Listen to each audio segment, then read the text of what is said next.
What's up, everyone? Today we're going to be, you guessed it, working on the Buick. Now, we're going to remove this old vinyl roof. Now, there's a couple ways of doing it. First, we're going to see how well the glue is adhered to it. If it just peels off, then we've gotten lucky. But more than likely, we're going to have to break out the steamer, heat it up, and peel it off, kind of like how you would deal with, wallpaper. Hopefully, that's not the case. And I'm a little bit better, like inside. I feel a little bit better inside, seeing the roof from cleaning the interior out and seeing how realistically this might be in pretty dang good shape. And if you look at where it already is peeling, other than the glue, which we're going to have to probably come back over this with something to remove the glue, it really isn't that bad. And there is some rust right down here, which hopefully it's not like that all the way around. But my first attempt is going to be trying to peel it, which it already is doing. Peel it without cutting all the way around here. We are most likely going to have to cut around the actual window in the rear window. That would be probably almost a guarantee, honestly. Now, something I did notice while I was inside there was the little piece of steel that runs across the back right here. It looks like a trim piece. That is corroding, so I am curious to see what this is going to be like right here. So that's probably going to be our worst spot, but you don't know until we dig right into it. So guys, let's dig right into it.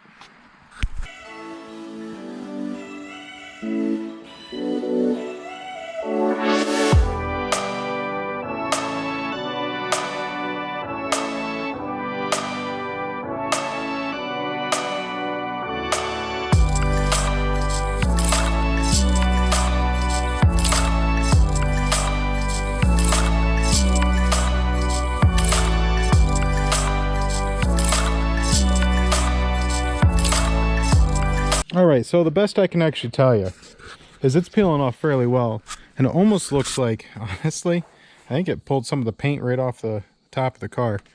No, it's still painted, okay. It's just so much shinier.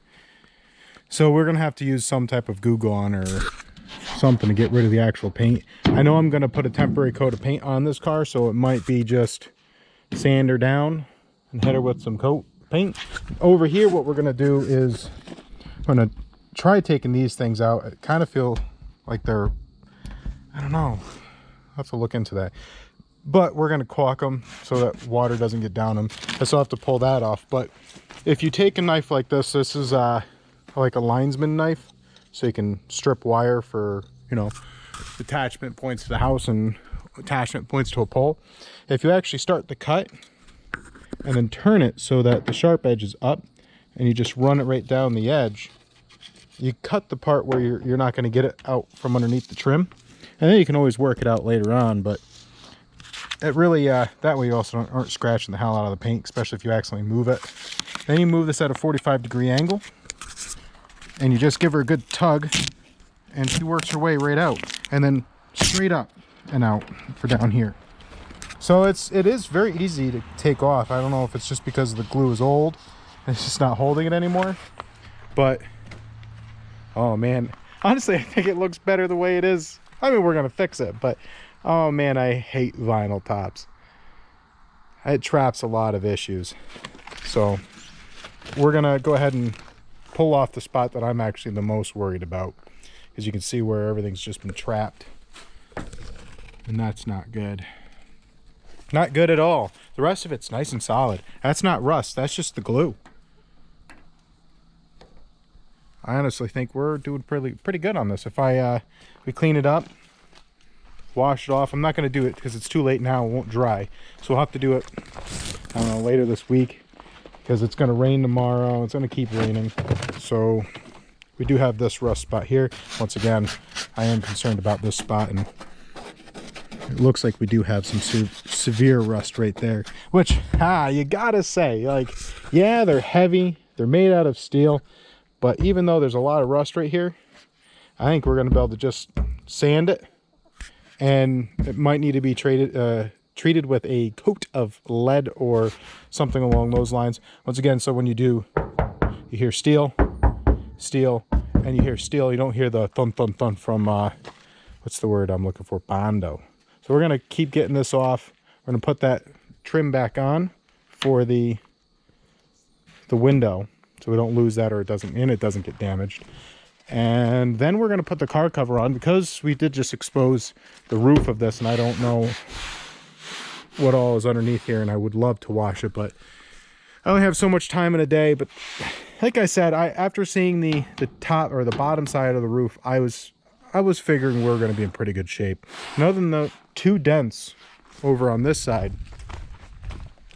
like I said, here and here, and I was worried because of bubbling here, but we have a little speck of rust there. The rest is fine. It was just coming up. So we have a dent and a dent. Other than that, not bad at all. So let's finish peeling this off and get it covered up for tonight. Actually, before I get too far ahead of myself and I forget, one of the things I was thinking about, if it was giving me a hard time, is if you start rolling it up and you use a steamer right underneath it, like you would peeling, as like I said earlier, wallpaper. Watch a video on how to remove wallpaper, and that will give you a good idea on how to remove it. The biggest thing I had was trying to find a way of removing this if it was like really stuck, and I couldn't really find a good video or tutorial on how to do it.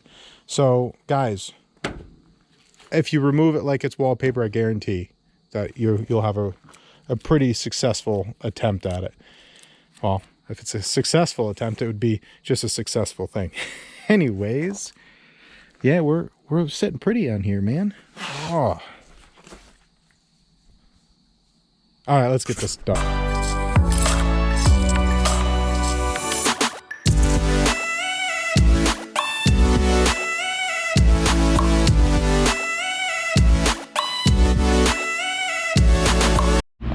All right, so you do have a tab holding down this section right here, which does not come out very easy. And we do have rust right along the body seam here, which is still pretty solid. So I think we're going to be able to repair that without an issue. Over on the other side, that one did not want to come out as easy. So I did kind of bugger up this one little spot, but I did get it out. I think most of these are going to have to be ground off. We're going to have to just make this right. And then the body right here, this whatever they use to bond it together is definitely giving up the ghost. You can see it's cracking and everything. So we're gonna have to look into repairing this section right here.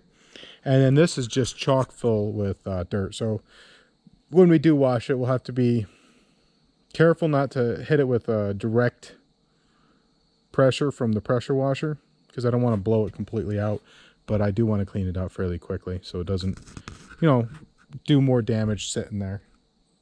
Other than that, the rest of the lines look great, and I think we're just gonna button her up for tonight. I think we got a lot done today. This was gonna be a quick episode. I'm glad it is, but I know I am not putting the vinyl back on. I think it looks so much better without it. So the big question is, I'm not going to leave the paint like this, even though the patina looks cool. If I lived out in the desert, yeah, we would do that. But unfortunately, I don't. Well, fortunately, because I don't want to live in the desert. But anyways, unfortunately, the Northeast will destroy this car if it stays like this. One of the reasons why I jumped on grabbing the car now. Part of it was because it could have vanished forever.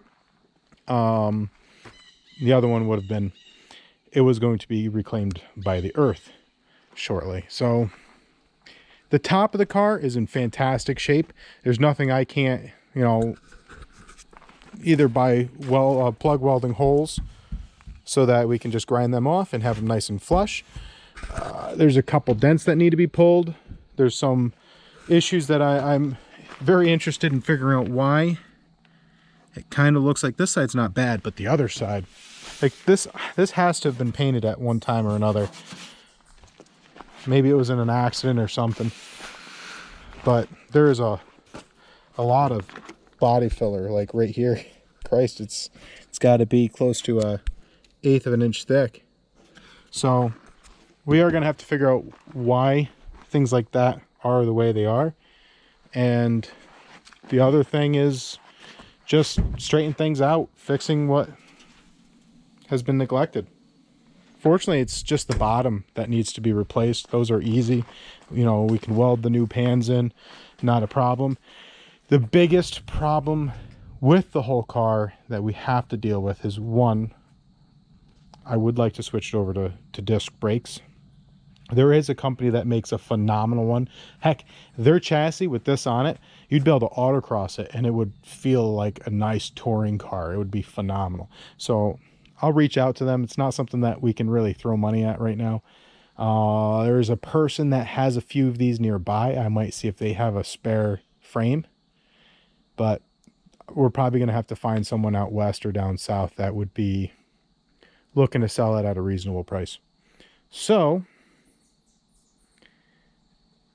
yeah, I'm still impressed with how well the top of the body is. The ozone machine is running inside there, so you can actually smell it. This car is not like the modern cars that have run ozone machines in. You can't get too close to it without smelling it. So guys, remember, like, subscribe, and go ahead and share the content. You guys have yourself a wonderful night.